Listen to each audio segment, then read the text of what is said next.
አብዛኛው ሰዎች እውነተኛ ለውጥን ለማየት የሚያስችል ረጅም መንገድ አይጓዙ፣ ምክንያቱም በጣም ቀድሞ ተስፋ ይቆርጣሉ። እኔም የቀድሞ ማንነቴ እንደዚሁ ነበር።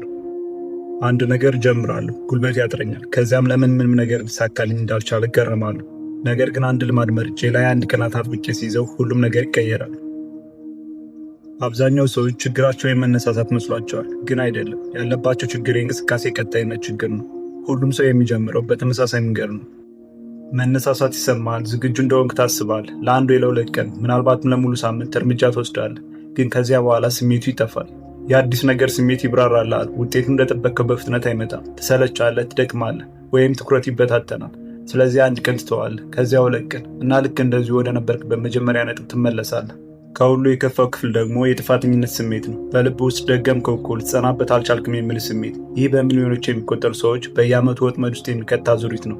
መጀመሪያ ትነሳሳለህ፣ ስለዚህ እርምጃ ትወስዳለህ። ነገር ግን መሰልቸት ይመጣል፣ ታቆማለህ። የሚቀረው የጥፋተኝነት ስሜት ብቻ ነው።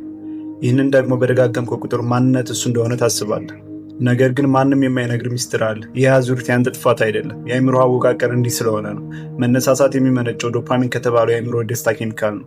ነገሮች አስደሳች ወይም አዲስ ሲሆኑ ይጨምራል። ነገር ግን መደጋገም ሲጀምር ዶፓሚን ይቀንሳል። አእምሮህ ይህ አሁን አያስደስትም ይልሃል እና ሌላ አስደሳች ነገር እንድታሳድድ ይገፋፋል። ለዚህ ነው ሰዎች በልምዶች በዓላማዎችና በግቦች መካከል የሚንከራተቱት። መሰረቱ ከመገንባት ይልቅ ያንን የደስታ ስሜት ያሳድዳሉ። ሞቲቬሽን ላይ ሙሉ በሙሉ ሳትደገፍ ምንም እንኳን ስሜቱ ባይኖር ጽኑ ሆነ አዲስ ልምድ የምትገነባበት የአንድ ቀን ህግ አለ።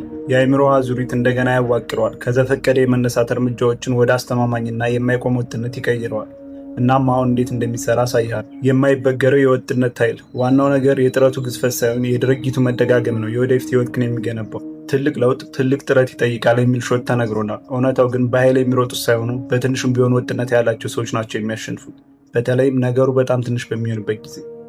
የአእምሮ ልምዶች የሚኖሩት ባሳል ጋንግሊያ በሚባል የአንጎል ክፍል ውስጥ ነው። ይህ ክፍል ለመደጋገም የተዋቀረ ነው። ስራው ትልቅ የሚሆን ትንሽ ግድ የለውም። ግድ የሚለው ስለመደጋገሙ ብቻ። አንድን ልምድ ለአንድ ደቂቃ እንኳን በሰራ ቁጥር አሁን እኔ ይህ ነኝ የሚል የነርቭ መስመር እያጠናከርክ ነው። አሁን መነሳሳት እያሳደድክ አይደለም፣ ማንነት እየገነባ እና አስማታዊ ክፍል ይውል። ለውጡ የሚሰማ ውጤት ስታይ አይደለም። ለውጡ የሚሰማ ጨርሶ መስራት ባልፈለግክበት ቀን ተገኝተህ ስራውን ስትሰራው ነው። ያኔ ነው መቅረት የማይችለው ሰው የምትሆነው። ቀላል ስለሆነ ሳይሆን በመነሳሳት ላይ መደገፍ አቁመህ በሆንከው ማንነት ላይ መተማመን ስለጀመርክ ነው። በማንኛውም ልምድ ላይ እንድትጸና የሚረዱ 3 ዋና ህጎች። አንደኛ፣ በጣም በትንሹ መጀመር። ህይወትን መለወጥ ትፈልጋለህ? በትልቅ ነገር አትጀምር። በጣም ቀላልና ትንሽ በሆነ ነገር ጀምር። ለምሳሌ አንድ ግጽ ብቻ ማንበብ፣ አንድ ፑሻፕ ብቻ መስራት። ምክንያቱም ነገሩ ቀላል መስሎ ከተሰማ አይምሮ አይቃወመው። ብዙውን ጊዜ የሚያቆምህን የአእምሮ ግጭት ሾልከህ ታልፋለህ። ቁልፉ እንዳትወድቅ አድርገህ በጣም አሳንሰህ መስራት ነው። ሁለተኛ፣ በግልጽ በሚታይ መንገድ መዝግብ። ከአንድ አዲስ ስራ ላይ የተሰራውን ነገር ስትሰርዘው ጥሩ ስሜት እንደሚሰማ አስተውለሃል። ያ ዶፓሚን ነው። እናም ልምዶችን በምታዳብርበት ጊዜ ምርጥ ጓደኛ ነው። አእምሮ እድገትን እንጂ ፍጽምናን ለማሳደድ የተዋቀረ አይደለም። ልምድህን በግልጽ በምታይበት ጊዜ አእምሮ እያሸነፍክ መሆኑን የሚያሳይ ግልጽ ማስረጃ የመዘገብክለት ነው። የሚለካ ነገር ደግሞ ይደጋገም።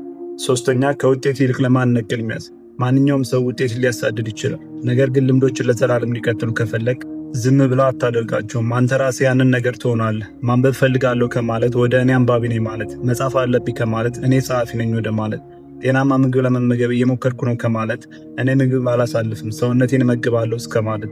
ድርጊቶች ከማንነት ጋር ሲገጣጠሙ ውሳኔው አስቀድሞ ይቀላል። የዛሬው ቪዲዮ ይህን ይመስላል። ተጨማሪ ቪዲዮ እንዲደርሳችሁ ሰብስክራይብ ማድረግ እንዳትረሱ።